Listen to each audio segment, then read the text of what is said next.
with my sister's passing, I've not relinquished my proxy role. My job was to make decisions about her life when she couldn't speak for herself. She cannot speak for herself now because she's no longer here. So I will continue making decisions that will illuminate her life to the rest of the world, that will fight for people whose lives were like hers.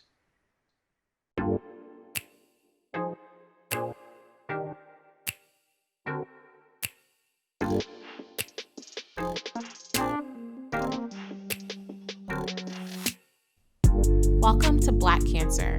I'm your host, Jodi-Ann. Our guest on today's episode is Frantz Berthaud, who found his professional life as an administrative director at the Dana Farber Cancer Institute and his personal life collide. This episode is titled The Malignancy of Both, because Frantz and I discussed the malignancy of racism and what our world could look like if we attacked it with the level of rigor we do cancer. We also talk about his journey with his sister's triple-negative breast cancer, its malignancy, and the tools she sent for him to change the course of cancer for other women of color like her, like me. Just like the other episodes this season, we've recorded this interview during the COVID-19 pandemic. This becomes our entry point into talking about racism in the workplace and in our healthcare system. Here's my conversation with Frantz. You look professional. Because I got glasses. You like wearing things that have buttons, and then you have a layer. Oh, but I got like basketball shorts on. Well, no, I put the layer on because I was cold. Oh, okay. Yeah, this is function, not fashion. Okay. Yeah. Is that the expectation for your job? Like you can't just show up in your pajama tops? This is a very interesting thing, right? Because like you really come to understand how fake, like, how fake work life is, in the sense of like, you're gonna do the same work if you showed up in sweatpants than you did in a suit. And that's jarring for me, because prior to being at home, in terms of like COVID, I was in a suit every day. And I had this in my mind as a little kid, like I want to be in an important job where I'm wearing a suit and not going to court. Yeah, I had that too. And then I was a personal trainer for 2 years, and I'm like, oh, spandex is cool. Yeah, and now athleisure, you know what I mean? There are a lot of companies that are going full-time remote because their workforce is so productive. They're not seeing a disruption. And it could be, now they're at home, or it could be that they're all wearing pajama pants. It is a lot of people calling it like the Zoom mullet, where on top, like you look like me. You got a little button down, you got a Sherpa on, I'm cute. And then, below sea level, we out here got Nike basketball shorts. And, like you'd be lucky if I put lotion on my leg. I put lotion on my leg this month. I know, but you can't. But it's just like, you gotta do that for the culture. I like how I'll just say I do things for the culture, and people like, you can't just, the things that you're supposed to do it for the culture. But it kind of shakes it up for me, because I'm like, what happens when we go back? Like, am I gonna feel some type of way when I put on a suit? Like, also, is it gonna fit after the quarantine 15? Hello. So I don't know. I will say this: if I had a job to go back to, I don't know if we're laughing or crying. No, I'm good. I was dying to leave my job, but I was thinking, if I had to go back, like how challenging that would be for me physically, because of my spinal cord injury. I have a bunch of neurological symptoms all over my body. And to be like shoulders bare, back bare, not having things touch me feels so good. Like wearing clothes ever since my surgery was always uncomfortable because any little thing was just, it was so bad. I think I've had to give away, a lot of t-shirts and stuff now because if the fabric isn't right, it just doesn't touch my body well. And all I can think about is how much pain I'm in. And so I think about being home and how that could be a benefit for folks who have, a myriad of disabilities, and how it's just like freed them mentally.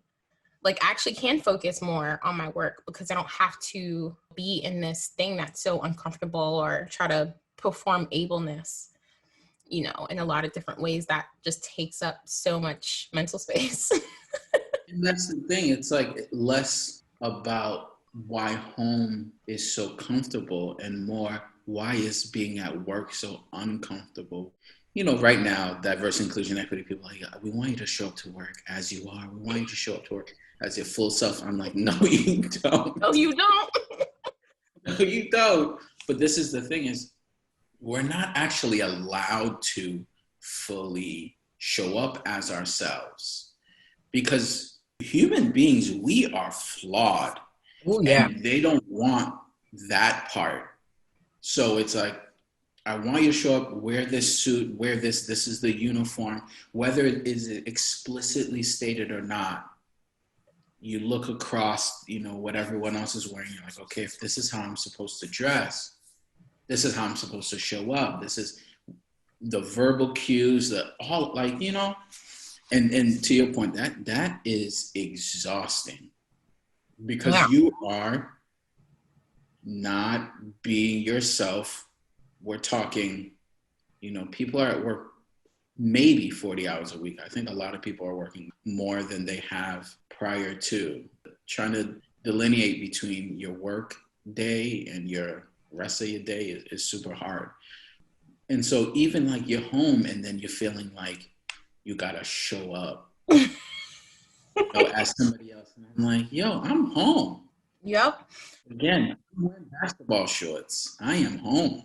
It's an interesting concept too, because when you think about showing up as your full self, which, spoiler alert, this is literally what my TED Talk is about. I'm doing TEDx Seattle, and this is my... I know, I follow. Okay, so shut up. This is literally the topic of my talk, where I'm just like, you say this, but you don't actually want this. So yeah, I'm not doing that until you get your shit together, is essentially what 15 minutes of my talk is saying. But when we think about these standards and this normativity of professionalism, your normative professionalism is actually whiteness. And so how does that work for folks of color who, more so than white people, get this message of we want you to be yourself, but you definitely don't want that for me, and particularly as a person of color. And so it's just super challenging to figure out then how do you comport yourself, right? And I was chatting with my friend who talked about what does it feel like when white supremacy enters your house through these Zoom things, and I felt that when I was doing my application process for TED, there's this section where you have to pitch like the whole TED team. And suddenly for the first time ever on my screen, it's like 20 white people. And you're like, wait a sec, I didn't choose y'all to be. Like, yes. And then as you're saying, like you are emotionally, your chemical state is changing in a space of rest, in the space where you're supposed to be yourself, that you are putting on this costume, this armor, this performance, what have you, in order to show up in these Zoom calls. And so after I get off some of these calls, my space feels different. Right. So my friend's like, I need to burn sage and right. just clear the energy. I just moved. I'm out every hour after every meeting. I just moved to a different house. Like it's. Yeah, I gotta go. Oh man, you really touched on, like, it's real. The fact that, man, it's and I ask this question a lot about everything we do at Dana Farber and really in many aspects of my life, where someone's saying like, well, this is how we do whatever. And then I always ask them like, what is its orientation? Like, what do you mean? I'm like, what is the starting point? What is it based off of? Because if you say we're doing X, Y, Z, I'm like, yo, what is X? Because if X is white, I don't want to do Y and Z. I want to talk about how we went from A to X. And the X is where we're starting from. And that has always been what I try to get people to kind of apply, and just conversation we have. I'm like, just think about like what we're starting from. And, you know, we talk about ableism, or like someone's like, this is the front door of how you enter the building. I'm like, where's the ramp? Oh, it's on the back of the building. I'm like, how are we oriented to the live space, the living world around us, the people, the language, how we show up to work? It's like, what is it all based from? Because if it is based in whiteness, which more like, I don't know, I'm gonna throw out a stat that's probably accurate, 99.9% sure that if it's based in whiteness, there's like it's a faulty existence. It's not real. It's very real, and it's very perhaps accurate for a small subset of people. And everyone else has to bend and break to fit into that mold, so you could comport yourself in the way in which we've decided is how we should operate from here on out. This relates exactly to a conversation I was just having this morning with my trainer around cancer screenings and data for when people should be screened. Mm-hmm. If how you determine when you get screened for colon cancer, when you get screened for breast cancer, et cetera, if all of that starts in whiteness, right? Because people of color are not part of the data set that led you to develop the protocols and the norms of what age you should be when you start getting screened for this, then you're missing huge chunks of people, right? Facts. There is this story, and I might not be getting accurate.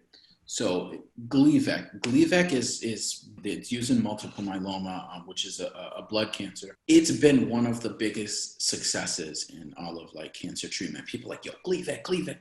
It's hot, like Gleevec mixtapes, like Gleevec is like K2. You know, right? Gleevec is the one. And so, but when they were developing the drug and all of the trials and like the data that they got, like, yo, it's so successful. And then they tried it on, I think, it might have been in Japan. I know they were considering like, well, how does it show up in the Asian population? And then it's like, well, it doesn't work. And it's like, well, because all of your data, it's so successful, it's incredible, but all of the data was based in whiteness. And it's like, what are we talking about now when we're saying something is successful? When we say a person is successful, when we say a drug is successful, when we say a company is successful, I'm like, yo, what is that measurement? What's the metric for success? Who said this was what it was? And what did that person look like? Like, please tell me. And again, 99.9% of the time, it's gonna be this white guy. Yeah. It's like, this is the definition of success. This is the rate in which, you know, if this drug works in a population, this is what we're gonna say is successful. And it brings us to this point of not being represented in so many aspects of life. And when it comes to cancer, I'm like, I can't mince words and say, like, everybody has to be part of the conversation, because cancer most certainly doesn't care what you look like. It don't care what your mama's name is. It don't care who your ancestors are. It's just a sheer fact. And people will talk about cancer disparities, and they'll base it in race.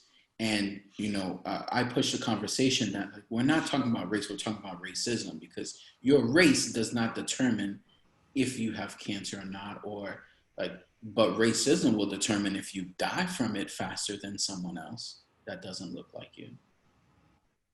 I was chatting with a friend the other day, and I love her, and she's like into this work, woman of color, check. But we were chatting. Your friends. Yeah, I was like, check. So if you say something a little off the cuff, right. You know, I'm not mad at her because she checked, you know. Right. We were talking about Trump and COVID and Herman Cain. And she said, well, you know, Herman Cain, he had a pre-existing condition. And in my mind, I know where she's going, but I was already irritated, so I wasn't tolerating it. right? And I'm like, I know this girl does not have access to his medical history. So what's his pre-existing condition? And she's like, he's Black. And I'm like, and I was getting upset, but my checklist was tempering me. Right. But I was like, being Black is not a pre-existing condition. Racism is the pre-existing condition. And a lot of times, even when we're being flippant about things, we always miss the system. Yes. We always miss the structure that creates this. And that only perpetuates, the problem and our inability to solve it, or resistance to solve it structurally. Right. This is great because it reminds me of, like, in the last chapters, if people have read, and I'm sure you've read Ibram X. Kendi's How to Be Anti-Racist, like within the last few paragraphs, like he is talking about his cancer diagnosis, right? And I'm like, if someone wasn't keen enough to figure out when is he talking about cancer and when is he talking about racism, because the malignancy of both is so apparent. It's the same way when you're talking about screening. Who gets to determine when something is racist or not? Right, and it's how people feel. Right, oftentimes racism is like the capital R word right now, where you call somebody racist, and they're like, I can't believe. It's like you shot their mama. It's like, I can't believe. Right? I was like, are you sure we're talking about the same thing? It's like, no, it is here, and like cancer, whether we want to acknowledge it or not. And the symptoms are there of cancer, or the symptoms are there of racism. And all the signs are like, it's pointing to it, yet we don't want to take the proper assessment and whatever that may look like, if it's an organization or it's a person, like that helps you to diagnose, that there is in fact the disease there. You probably already have a feeling. It's been in your family. You're like, oh my God, am I racist? My granddaddy was racist. Is that? I'm like, you might be racist. It's in your cells. But yet we don't take those proper precautions to think about and do the work of, like, all right, I need to find out for sure. Let me do my history. We talk about it from a healthcare standpoint. We literally call it a history. We don't say, like, tell me about your family. It's like, no, your history. I want to know about yours. I want to know about your families. If people could apply that same thinking, because I think people more or less understand cancer, and they are willing to use language like battle. We want to fight cancer. We want to do whatever we got to do to conquer cancer. And I'm like, the enemy might look very different, but the same type of language and that zeal and that fervor, whether it's at my own organization or really any organization or just across society, we're very comfortable with our hatred for cancer, but we're very comfortable with not talking about racism or our hatred for racism. And I think, like, no one ever blames a person who's dealt with cancer for their cancer, to be like, yeah, this is your fault. And so I think about racism and the way in which it's embedded in society and within people's families, and the historical context. And it's like, there's therapy for this. There's systemic therapy. There's surgical resection, like the analogies. Like, there are ways to figure out how to rid your life of it, but it's going to be this ongoing battle. It's not just a one-off and you never think about it. You never deal with it again. And that is, the cancer of our society. Is like, we need the chemo for it. We need the immunotherapy for it. And we need to constantly, at every turn, think about how do we find a cure for it, and not just, well, let me do this one thing that's going to look at this one particular part without me diagnosing or even scanning to figure out, like, is it anywhere else in my body?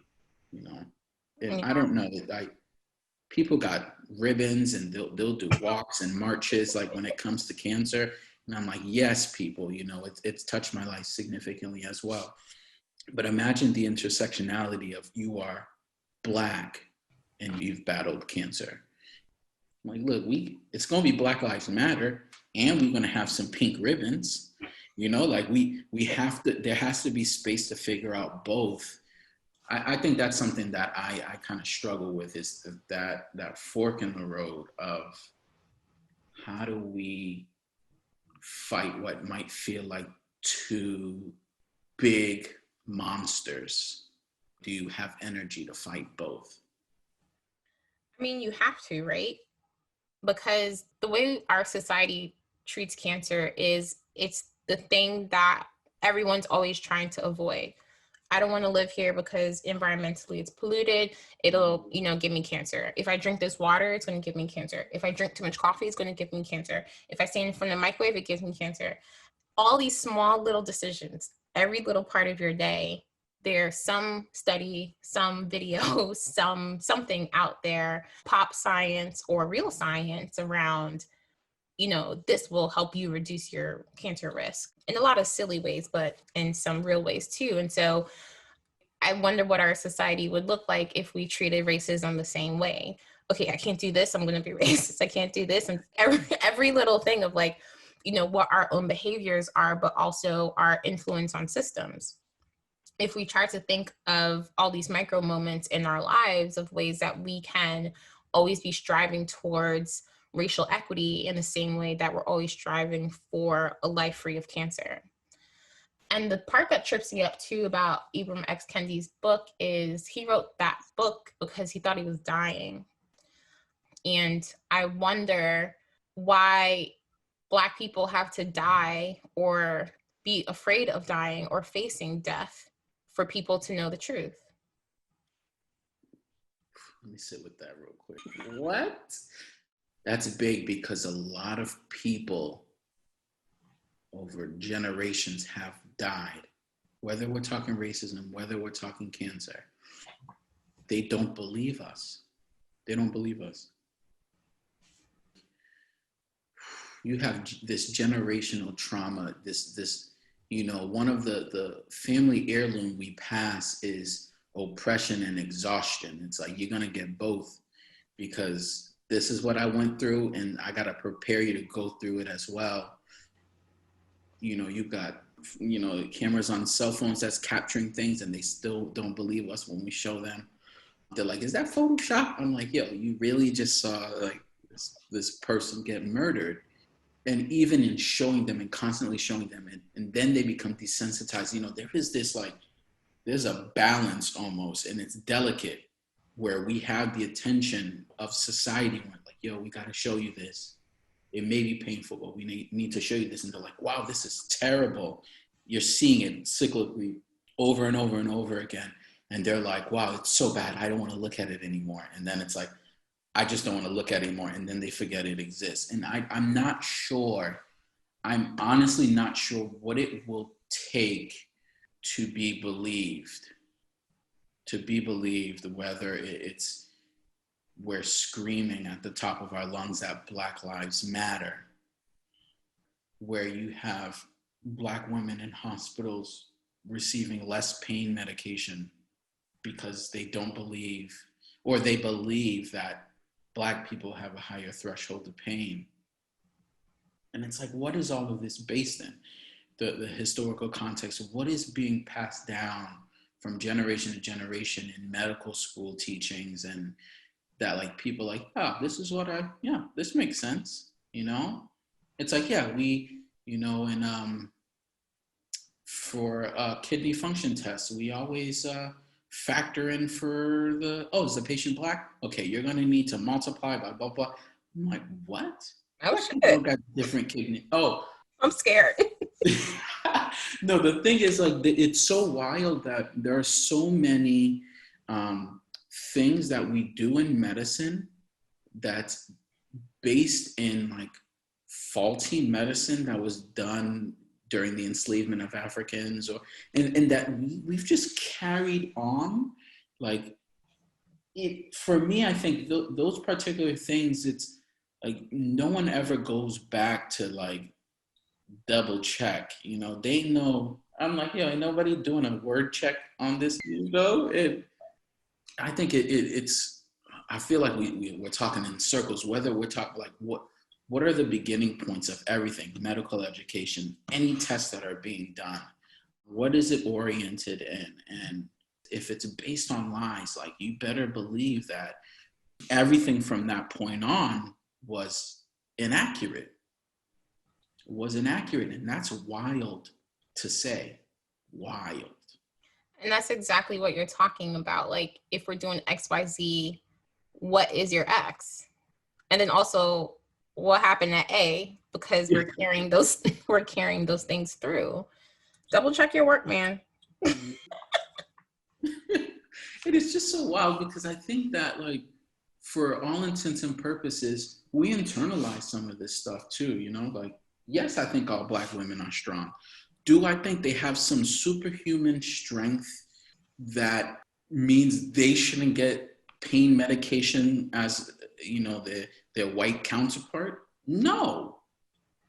This is what we're talking about. Like, people do this. You know, you have Black women dying at alarming rates from like childbirth. What are we talking about here, people? I think there's like this, all of these like moments, and I think you call them micro moments, right? All of these things are happening. And it's like, if you step back and took that 30,000 foot view and said like, yo, what are we actually talking about here? There's a lot of murmuring, and we need to have and understand what the resounding conversation is so that we can shift it. Because if we're not making the appropriate changes in these pockets, whether it's cancer care disparities, or, you know, you were touching on environmental racism, like your live space, where you live.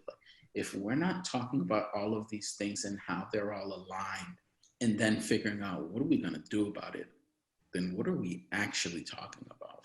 Yeah, what are we actually talking about?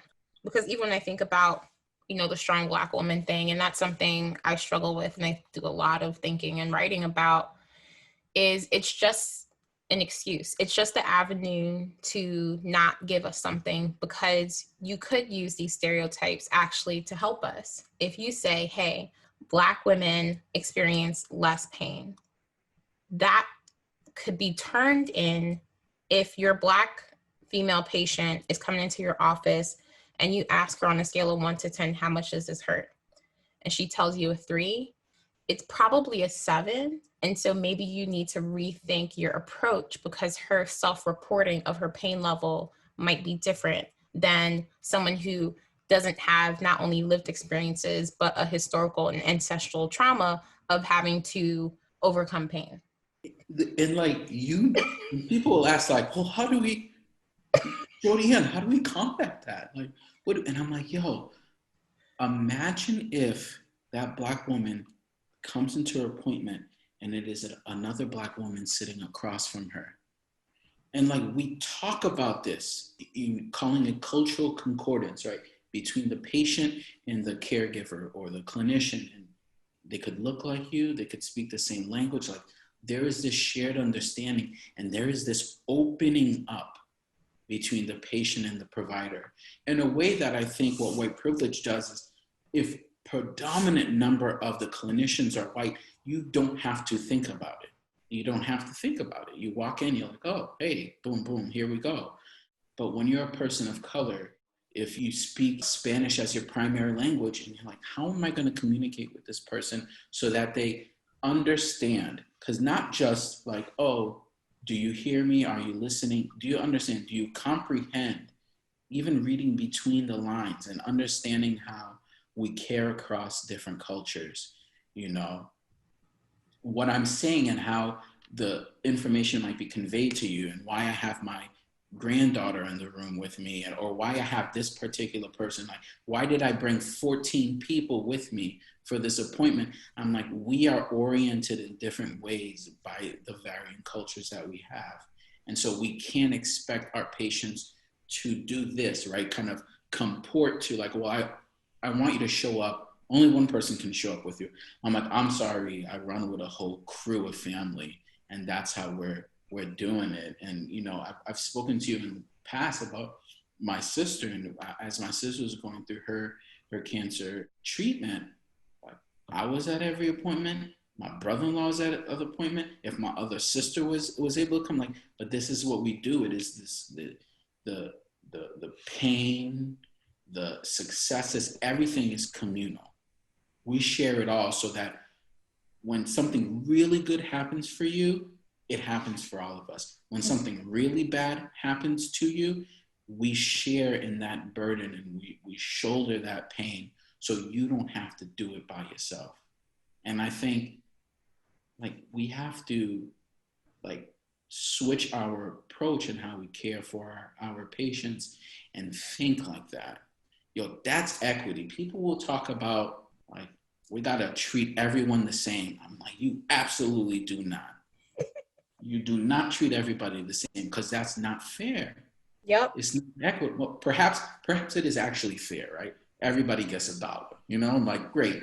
If I'm at -0 and someone is at 1,000, -0 is not even a real number. I promise I went to college. Like, you know, I was there. I know you was there. And someone is starting with $1,000 in their pocket. You give them $1, it's nothing. You give me $1, it's really nothing because I'm not like I need a lot more to help me. And I think that whether it's socioeconomic status and the needs of our patients, it's the cultural needs, like what do they actually need? And the only way to get there is to understand what they need from them, on your own internal knowledge. Like we need people that look like them, that speak their languages, like all of these things. And I don't know, I might be getting a little impassioned because I struggle with sometimes organizational approaches for culturally competent care, or what a lot of literature is saying now is like cultural humility. It's like, do I want you to know my culture? Like, yeah, I think that could be valuable.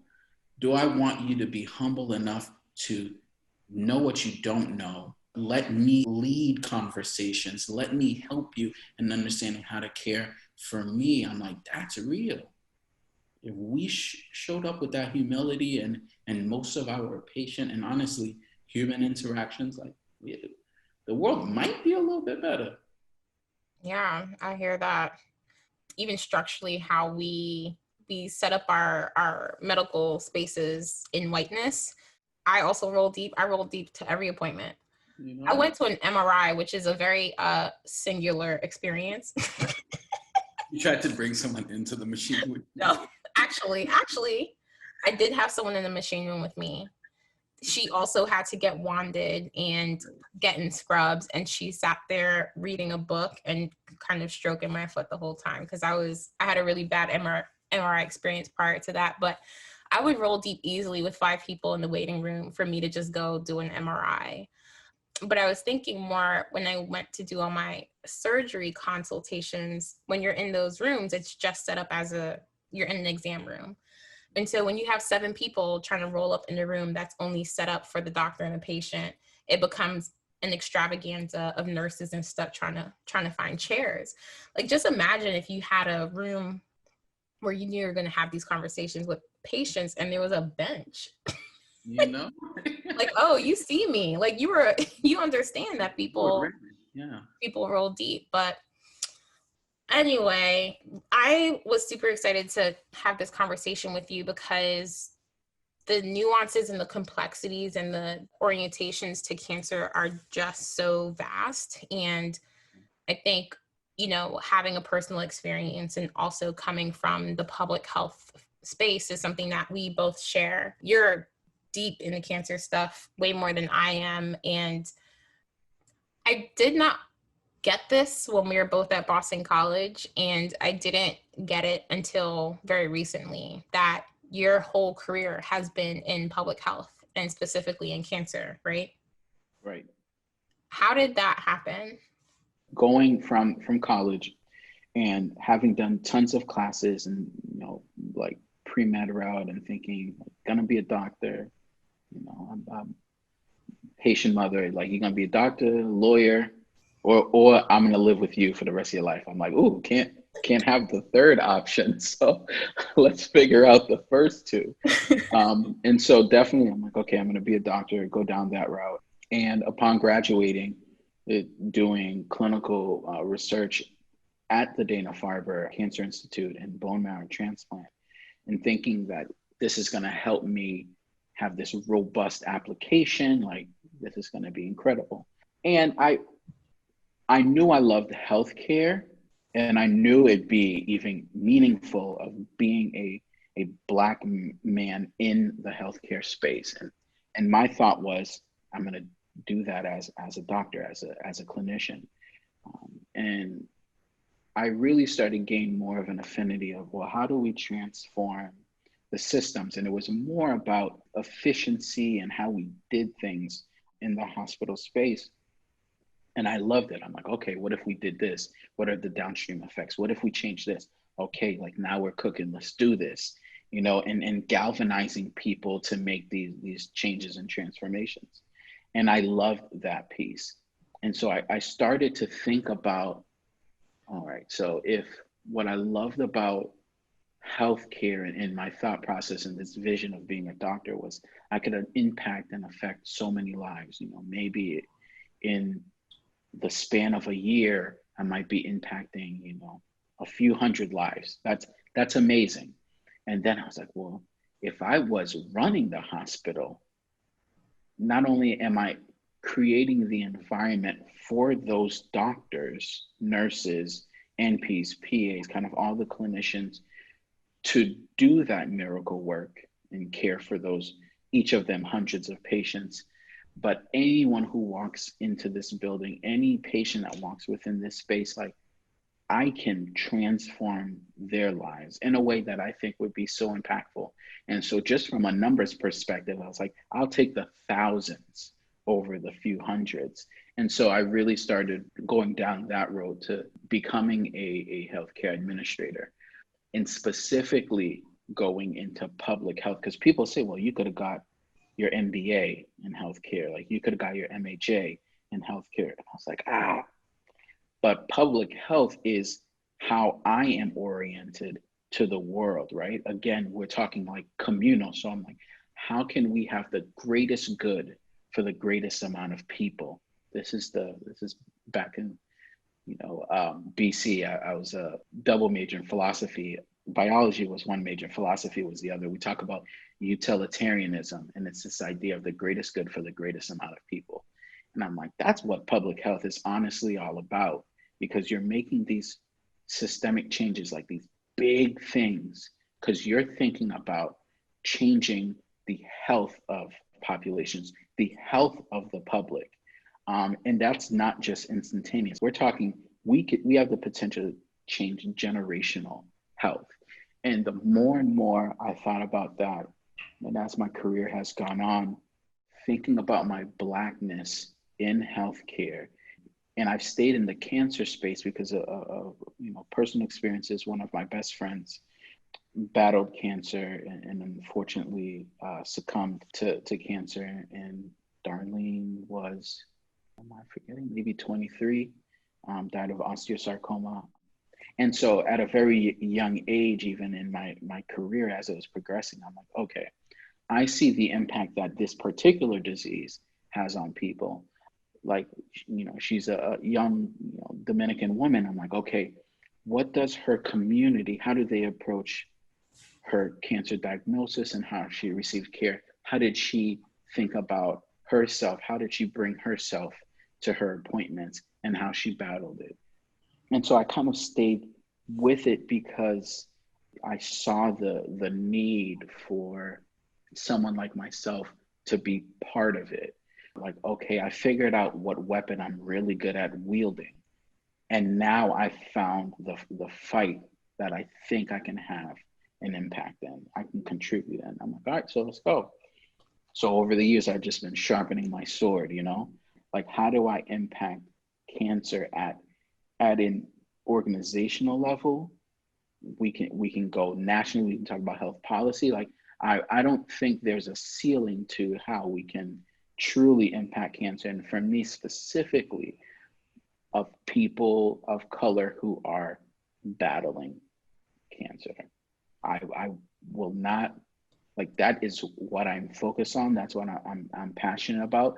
And the way equity works, it's tide rising. No matter what we do for people of color in their cancer battles, it will benefit everyone in their cancer battles. It's a sense of like the ceiling is stunted if you do not center the stories and experiences and the needs of people of color in your community. It's not going to happen. In a separate space, when I talk about the racial gender pay gap, it's like, how can all women get equal pay if we don't think about Latinx women making 53 cents on the dollar for a white dude? Mathematically, it's impossible, right? Right. You cannot get to gender pay equity if you do not specifically address the gender pay gap for Latinx women, period. And so it's like, how can we get to cancer innovations? How can we think about cancer as a community experience, or, you know, how to address that if we do not censor the people who are disproportionately impacted by it, dying from it, getting caught later from it, etc. It's like, if people understood, because they apply the same principle to many aspects of their life, where they call it the weakest link, right? In the sense that you're only as strong as your weakest link. So we're only as equitable as our most inequitable aspect of whatever it is, whether it's gender pay equity, cancer care equity, or disparities. Like, go all the way to the bottom and say, like, okay, you know, who is here? Who is in the bottom of the cast? Now, how do we raise it for them so they can get somewhere near the top? Because anyone who's in the middle is going to benefit. And if people only saw it like that, instead of saying, we have this finite pie, and if we slice it this way for you, that's less for everyone else. I'm like, no, there is enough for everyone. We can feed everybody. You just got to think about the pie in a different way. Yeah, I think thinking about the pie in a different way, and also having a people forward approach, like, who are these people who are impacted and what does that look like? And so I think connected to having a people forward approach is thinking about language and how we talk about cancer patients and the labels and all of that. And so I'm curious what your thoughts are on, you know, calling someone a cancer patient versus what I've heard, a patient with cancer. This is big for me. I think language is one of our most powerful. You know, it could build, it could destroy. Like, the language is huge, and I often look at it in almost considering, how do people call themselves? Like, how are they oriented to their condition? Because cancer is something that they are going through, right? And you know, we people talk about, it's not a homeless person, it's someone who's experiencing homelessness, right? The hope, and when we're talking about cancer, is there might be a point when they are without cancer. So if we are using this verbiage of, like, this is a cancer patient, like, the hope is that's not the case. They are a patient with cancer, because also they could have a slew of other things. And I think it doesn't do enough of pulling in the kind of varying aspects of people's humanity. I don't want to relegate them to, this condition is who they are, versus who they are, and they also happen to have this condition, hopefully at the moment. Yeah. And so I think it's big. It might seem like this finite point, because you're looking at a sentence and it's just moving a few words, but I think it speaks volumes when we're talking about actual people here. Yeah, I remember when I was struggling, I would just say, I'm disabled. And I just, like, in a very negative sense, with this internalized ableism, you know, my family and friends were like, no, you just can't do this right now, or you have a disability. And not needing to, I don't want to say tie it to my identity, because it is a part of my identity, but I was using it to put myself down. that language shift of, oh, I just can't do this right now, or thinking about my body and with more compassion and not with labels that, you know, have been used to disenfranchise people and marginalize people, I think is super important. Another label I've struggled with is calling myself a survivor. I think because of my particular experience, I don't think that I've survived cancer itself, but I'm surviving this ongoing recovery of my spinal cord injury, which is the result of the surgery, which took out the tumor in my spinal cord, right? And so if we're talking about surviving, I feel like we're talking about a battle. And the battle for me, as somebody who had surgery and not chemotherapy, was with the recovery process. I mean, I didn't have any role in the surgery. I was asleep. I didn't do anything. It was everything after. And so, you know, I find people who project labels onto me like, oh, you're a cancer survivor. And I feel like a fraud in that a little bit because, you know, as you're talking about how people describe themselves and how important that, you know, self-identification is, I don't feel that.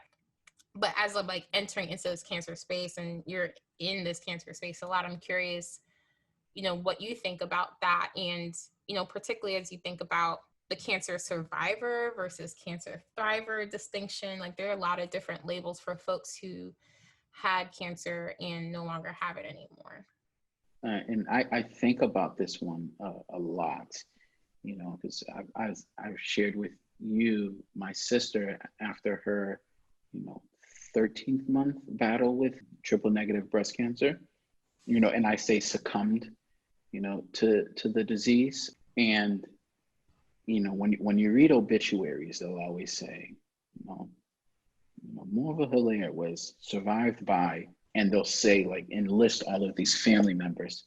It almost innately creates this survivor's guilt because someone has told you, someone in written form, and this is the format basically for every obituary. I'm like, who wrote this? Like, what's the X here? Yeah, what is the X? Like, who wrote this? But to say like, are survived by this, and I'm like, oh my goodness, because you're telling me this is what survival feels like for me, and I'm in pain on a daily basis, right? Emotionally of missing this person that was such, you know, beyond this important figure in my life. And so when people might describe themselves as survivors, and again, self-identification, I'll never tell anyone who they could or could not be or how they see themselves, because I think that's one of the most beautiful things about humanity. But I think there's this element of, so what do you call people who did not, quote unquote, survive or win their battle? We don't have those words. And that's the thing is, when you think about the spectrum of life, we do such a bad job of talking about death. And it's something that I'm actively trying to be better about. And my sister passed away 3 years ago, and I can't hear certain songs without crying, right? And like, this is my survival, right? No, I'm like, I almost feel like this, you know, Morva Hilaire is existed by, and like, because we're existing now. I don't feel like I've survived. I feel like a piece of me has died. And so what do we call the person who did not make it to the other side of their cancer diagnosis? And we don't have that language. And so I think about that power of language of we name things a certain way, and we don't think about the other people that are not part of the narrative because they can't speak for themselves. Yeah. They can't self-identify. I'm really struggling with that now as you're saying it, because we have this fighter language around cancer, this battle, fighting, cancer warrior, etc. And so if you succumb to it, as you say, does that mean you lost? Then are you a loser? Exactly. And no. Right. No. And so why don't we have a robustness of language for folks who, in your words, succumb to cancer? Why not? And that's why I think it can make it hard to talk about them, because it's so hard to even say, that someone died. Right.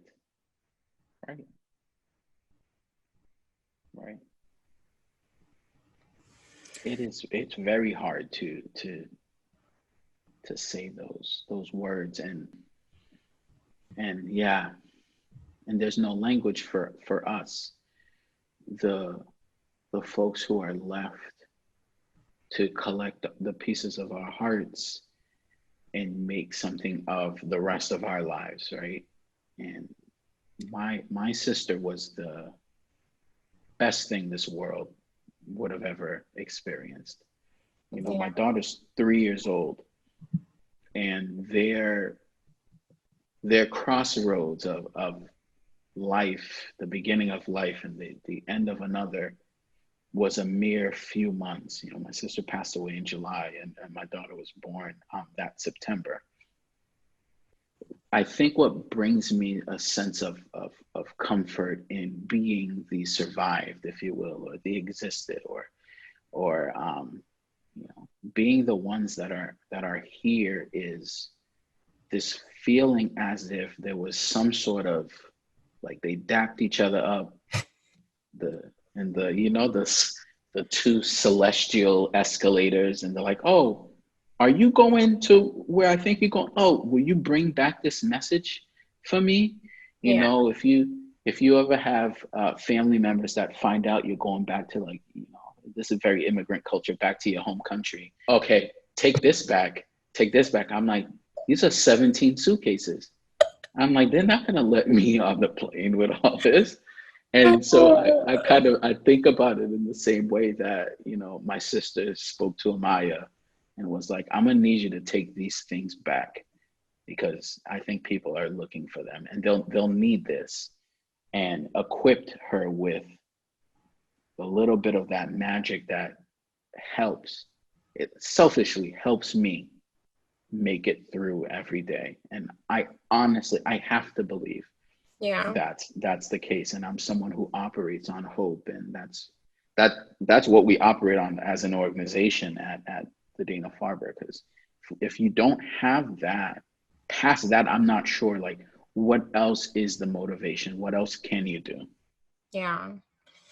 Yeah, so I'm Jamaican, and I remember growing up, anytime we would go to Jamaica, my mom, there would be like a whole 3-week extravaganza of packing a barrel. Yes, I know exactly. Okay, yes. So Haitian culture, we call it a doom. Okay. The barrel's called.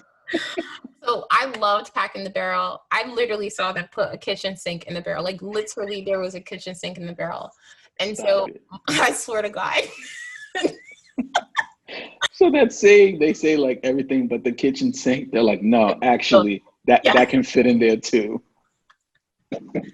Oh my gosh. It's so funny that anytime my Auntie Lorna was in New York, they're like, yo, we got to send the barrel, because Auntie Lorna could pack the barrel. Like, when that kitchen sink was in the barrel, Auntie Lorna packed that barrel. And my job was always to sit on it so she could close it, because, of course, you got to overstuff it, right? Right. I remember asking my mom, why do we have to do this? I didn't understand, because when I go to Jamaica, their houses are bigger than ours. I don't understand why they have to send so much stuff. And then really having that conversation of, our family is across many, many different countries, and we all have a responsibility to each other to share information, to share things, to share our resources. And so I just think about your sister when your daughter was coming down, like, yo, I'm about to send a barrel. It's real. Like, that's amazing. I love that. That's so comforting. I genuinely, I feel that. Yeah. Like, she gave her elements and pieces of her and said, like, carry this, because there are people that are missing this piece, and they need this. So what would you tell your daughter about your sister? So I've been thinking about this a lot. I think about it every day, to the point that in what used to be the office and now is the toy room, because that's what happens when you have a kid. They're like, yeah, I'm gonna need this room. Um, I have this large painting of my sister. It was a gift from my wife, Nora, and my sister-in-law, because it's something that I knew I wanted. I was like, I need a visual cue and the likeness, right? The painting, it's beautiful, and it's my sister smiling, and it's from this photograph of, we were in the cafeteria at the Dana Farber Cancer Institute, in between, like, she had an exam appointment and was waiting to go to her chemo appointment, and we didn't want to wait in the waiting room. I was like, let's go have lunch. So we sat, and the sun rays were coming in. She had her head wrap. I was like, oh, let me get this photo of you real quick. The way you look like Nia Long, like, so I took this photo of her, and it's a beautiful. And for me, that's one of the last memories of seeing her smiling, and feeling like she was in control of her body. Because I think that's one thing about cancer, is you feel like you're losing control of your own body. And so I took this photo. She loved it. I loved it. And this really dope artist, Art Mondo, out in Colorado, painted it. And so it's large. And Amaya interacts with the painting, will say hi to it sometimes, talks to it. And I'm like, for me, I'm like, that's so beautiful, because yeah, I can show you a bunch of cell phone videos. I can show you these photos. I was like, but she gets the opportunity to see my sister in the way that she looked to me, radiant, full of color, smiling, and just being able to do that on a consistent basis.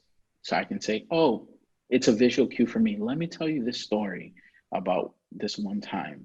Let me tell you this. Let me tell you this. And, recently, not too far from the painting, we have the broom that Nora and I, we jumped over at our wedding.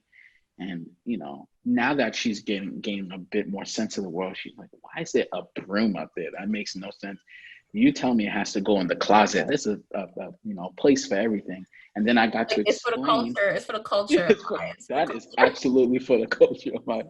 But I got to explain the significance of the broom itself, and to say, like, you know who made this for us? And then boom, it's another story about my sister. And so for her, she's starting to see these alignments of my life and these milestones in my life, and how integral my sister's presence was, and all of those. And for her, I think it makes it that more significant of who my sister was, not only to me, but to every aspect of who I am today. And like, that's the most important thing I can do is, we talk about ancestral lineage, and it's like, griots of passing stories down. When we don't have them written down, when we don't have that person here, we get to pass those on to our loved ones. And that's what I get to do. Yeah. I want to chat more about your sister. She's such a big part of your life. Cancer had been such a big part of your professional life. So, when we're talking about breast cancer, even finding that, it's a very personal experience. And so when did you become part of her story? How did she tell you? And kind of then what happened, knowing that you had all these professional levers that could potentially help her? I will never forget that day. My sister was a nurse, so she fully understood what it meant in terms of health and screenings. Like, she knew. And, and she shared with me that she had, felt this lump, and called her PCP. It's like, hey, I feel something. And this is, now we're gonna, all right. So I feel something, talking to PCP. I feel something right here. My sister is a trained clinician. I feel something. The doctor's like, it's just fat, like adipose tissue, whatever, or lipoma, whatever she said, like, it's just fat. And my sister was like, look, no, I'm going to go and get a screening. My sister was 39 years old, and we're talking about cancer screenings. Who is the X? What is it oriented towards? She was too young for a mammogram, right? So she's like, no, I'm going to go. I'm going to get it. I don't like the feeling of this. She gets the diagnosis that it's cancer.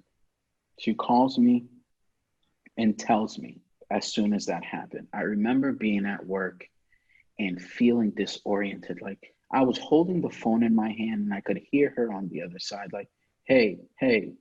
And I'm just like, I don't know what to do. I'm just standing there. And I shared like a cube area with this guy, Chris. And he's like, you all right? And I was like, I got to go home.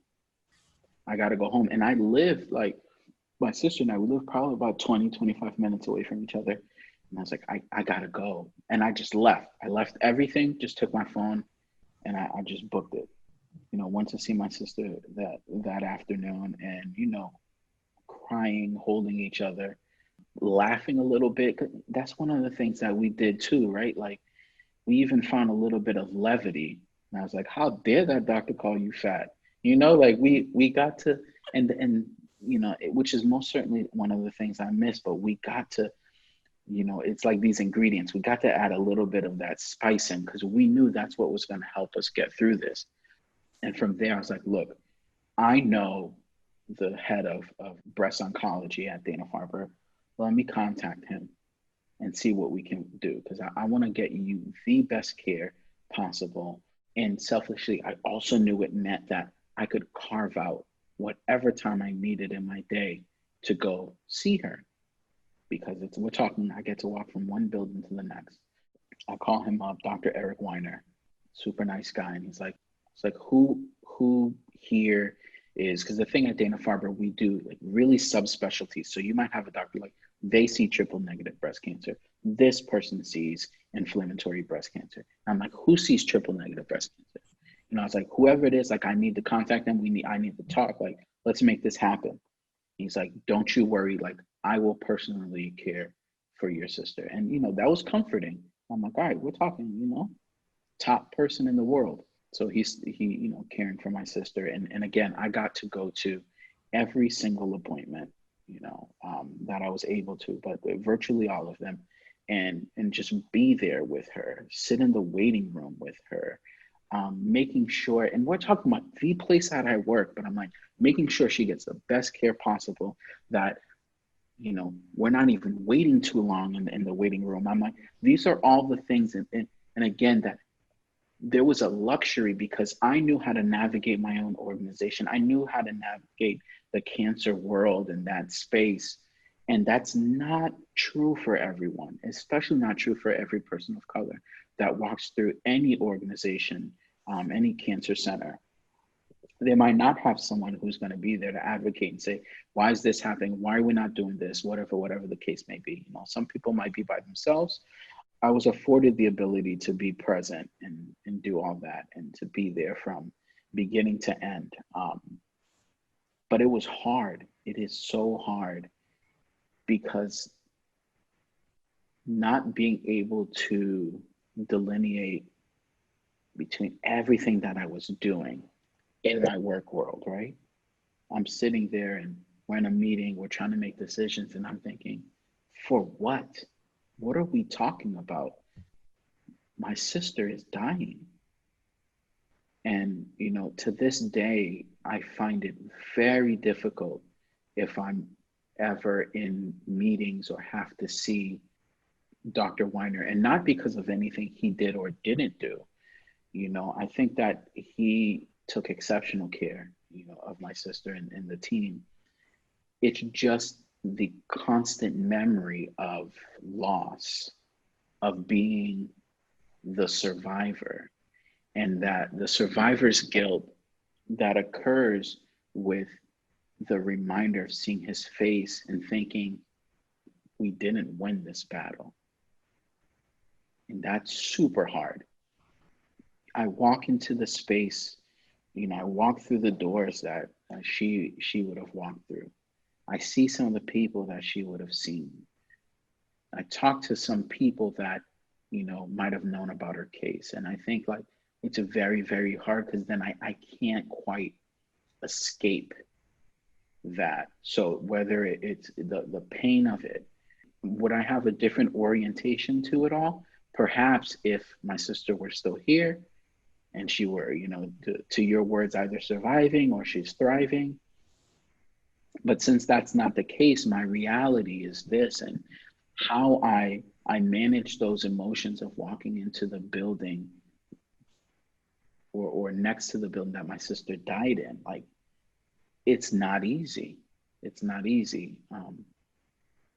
And then I think about how many other families of color, people of color, their caregivers, their loved ones, people, they're survived that feel like this.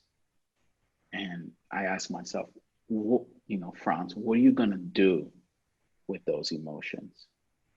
You can't save your sister. Okay. How many other sisters can you save? Can you have some sort of impact in their lives and the lives of their families? And like, for me, like that's an engine, like that's a drive, because I don't want anyone to feel what I wake up with every day.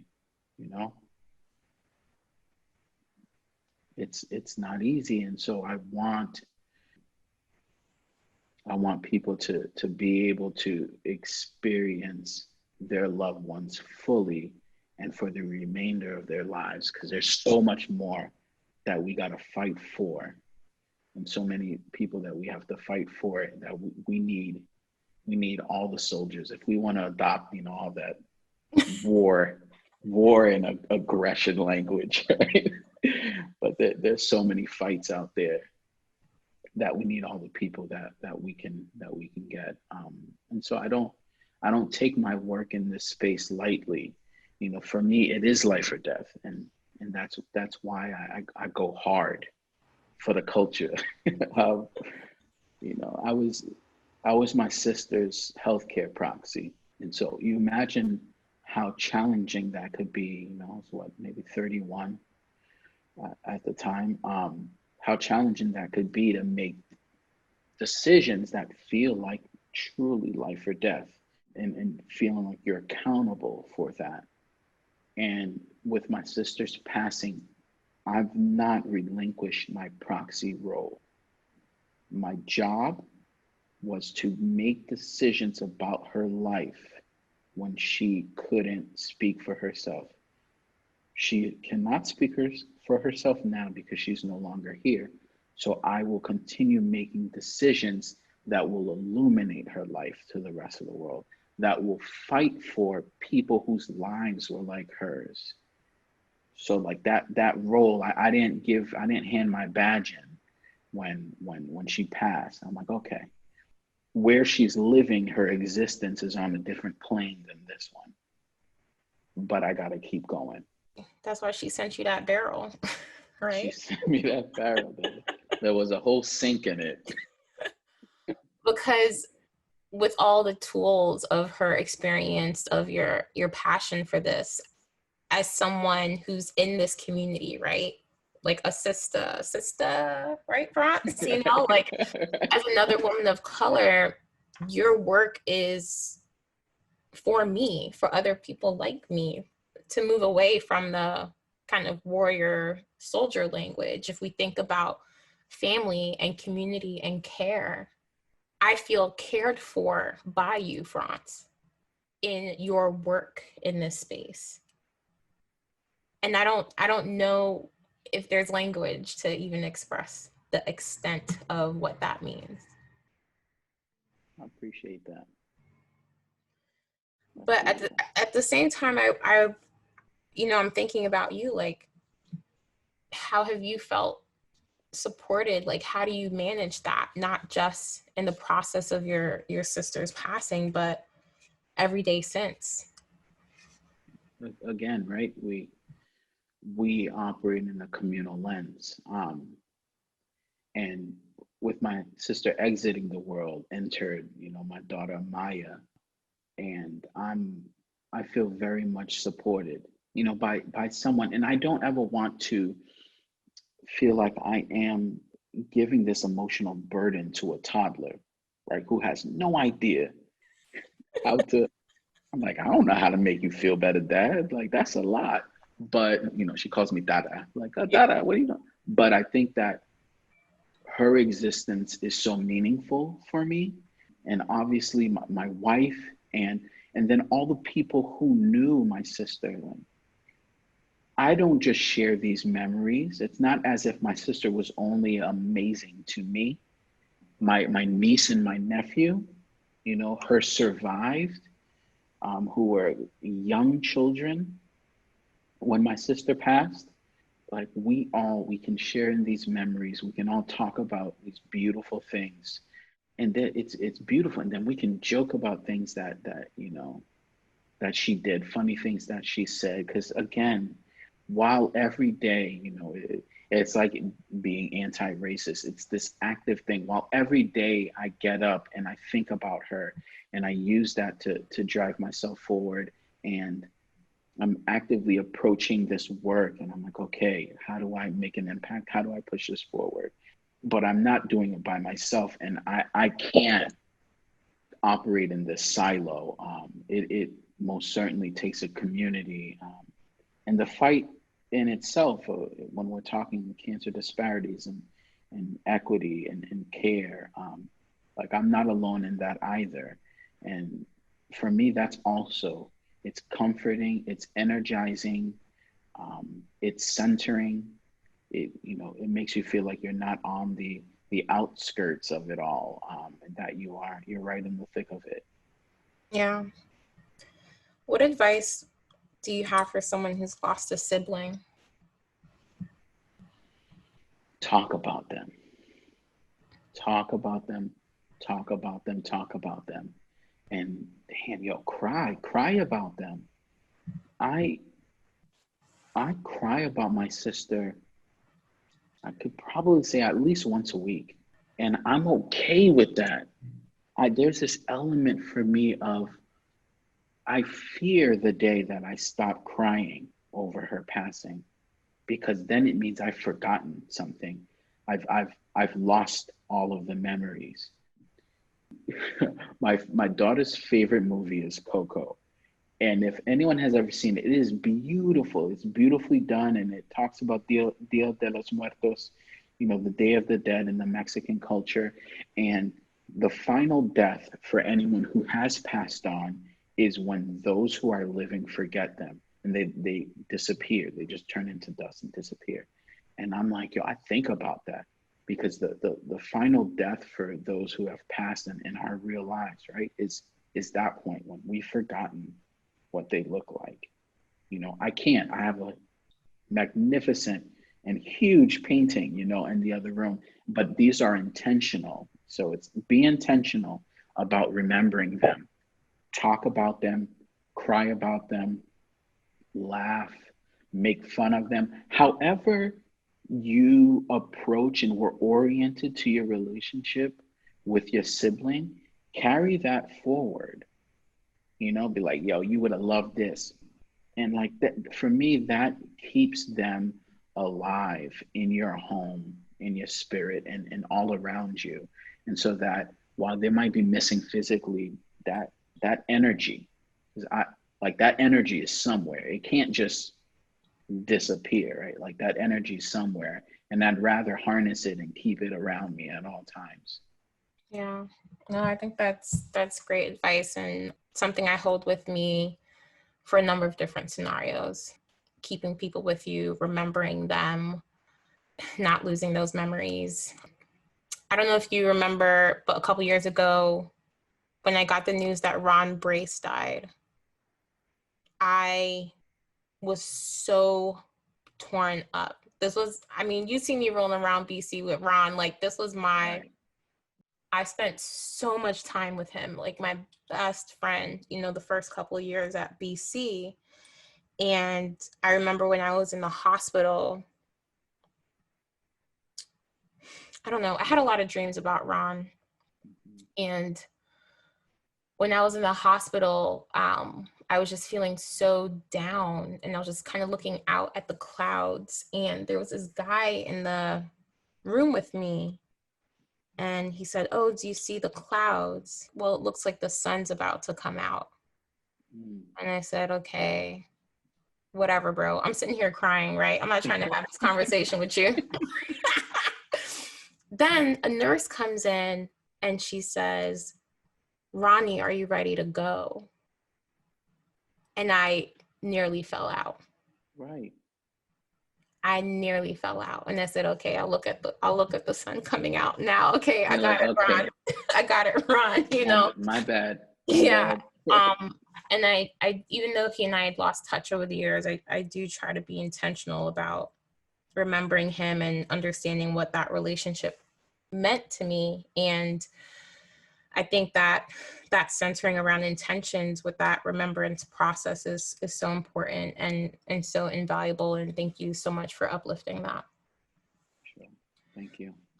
So as we wind down, speaking of intentions, I always try to create intentional spaces in the interview to uplift other people, other work, and things that have been helpful or impactful for people in any way. And so I wonder if you can share a few recommendations for our listeners. Who is someone that our listeners should know? What should they read? And what should they listen to? Amazing book that I loved was called When Breath Becomes Air.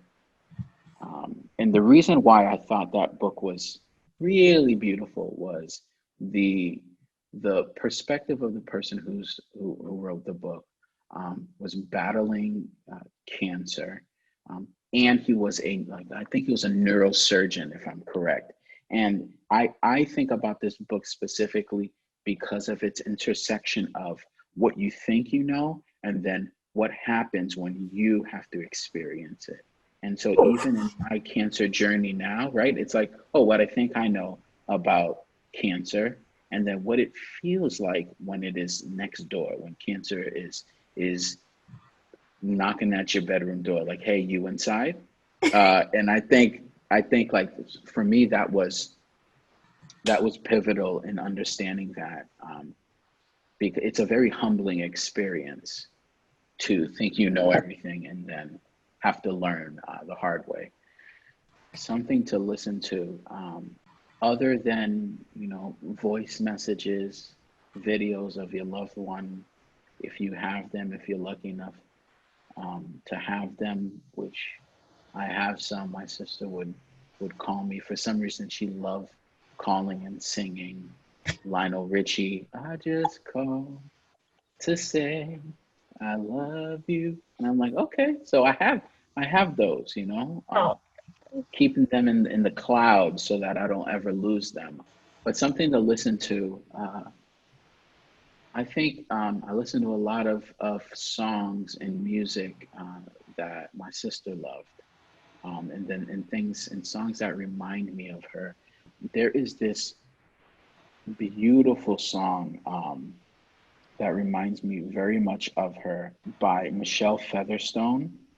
It's called "I'm There Too," and if you read the lyrics before, I'm like, yo, what? This is this poetry, but it is just the song is beautiful, and so I think about her a lot when I'm in my space and I'm listening. If I listen to that song, and then there are some songs that she just loved, and I know she loved.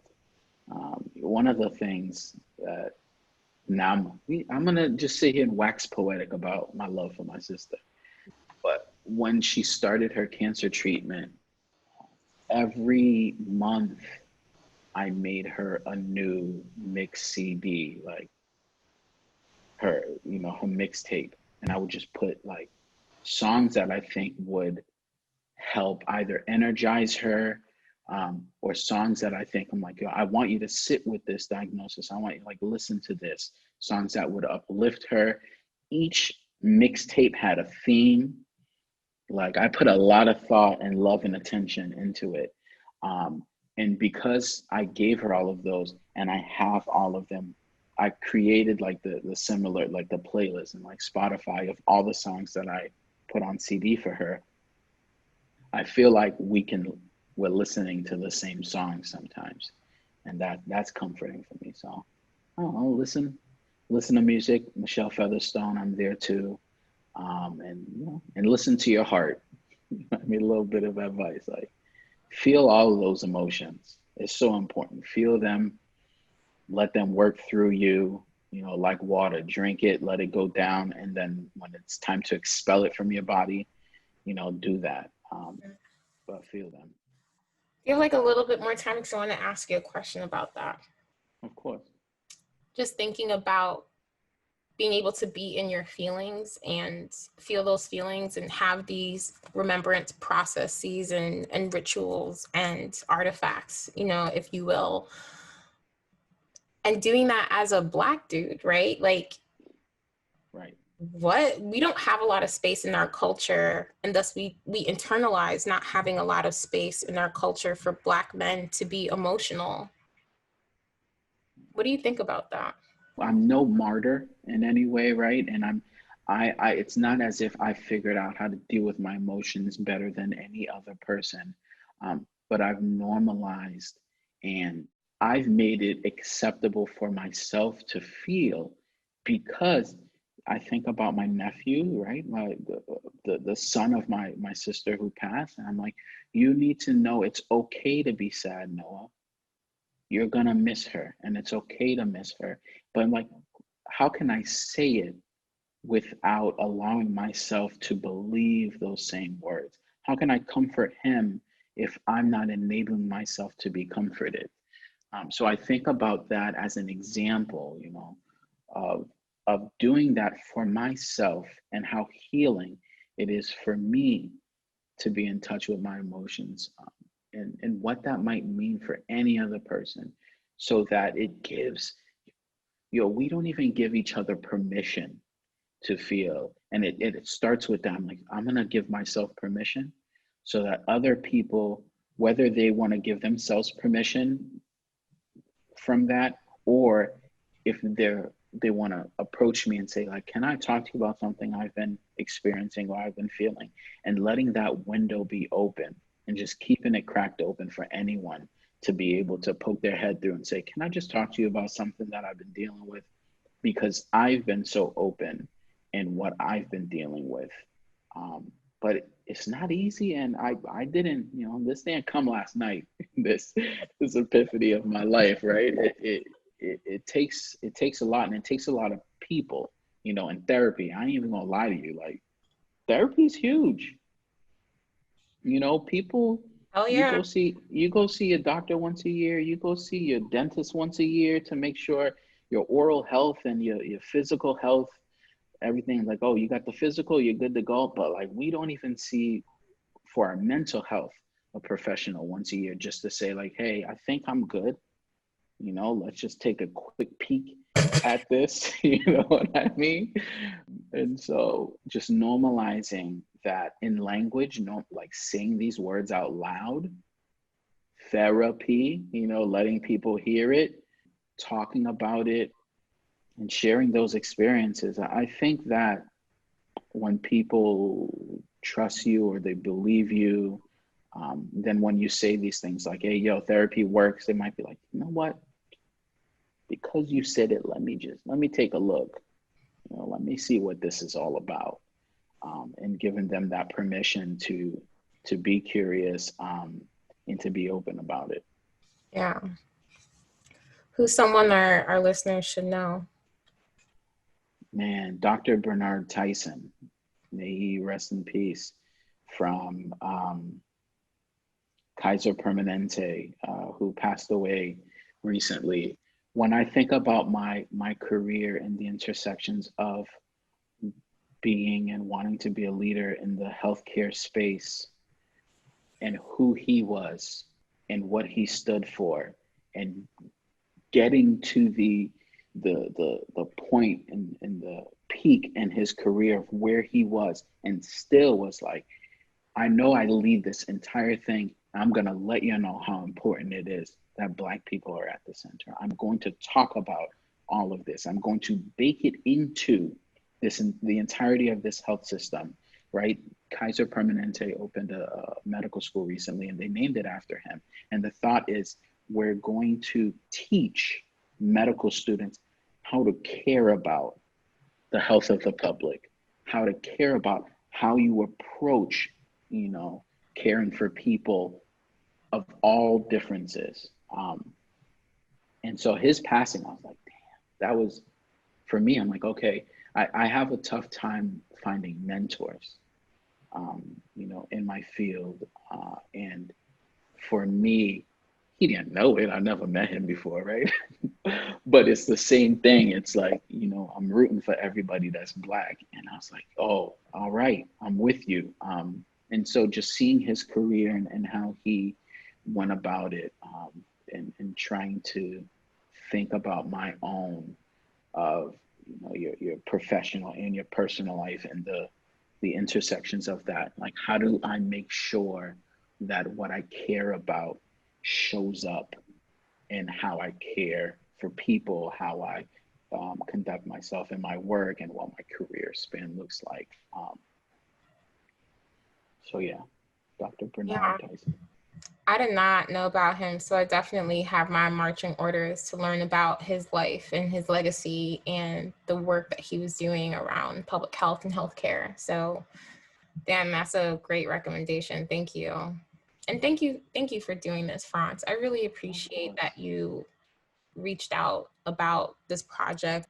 We haven't spoken in a number of years since BC, and I think a couple years in New York after seeing you and Nora and your family flourish and grow. I'm rooting for you.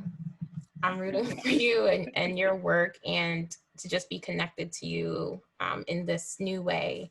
It matters. It matters a lot to me. Sure. I appreciate you. And, I reached out just to thank you for centering Black voices, because I felt like how wonderful it would have been for my sister to be able to engage with something like this, right? This podcast, and hear these stories and hear herself in it. And so again, the proxy in me felt like I had to do what she would have done to say thank you for having this platform and this opportunity to hear us, the FUBU, for us, by us. Mm-hmm. And so I appreciate you. Black Cancer was created, edited, and produced by me, Jodi-Ann. Thank you so much, Frantz, for sharing your story with us. To make sure that other Black cancer stories become center to how we talk about cancer, rate, subscribe, and take a few minutes to leave a review wherever you find your podcast. Find us online at blackcancer.co and on Instagram at _black_cancer. Trauma comes with endless wisdom for ourselves and those around us. Tell someone you know about Black cancer.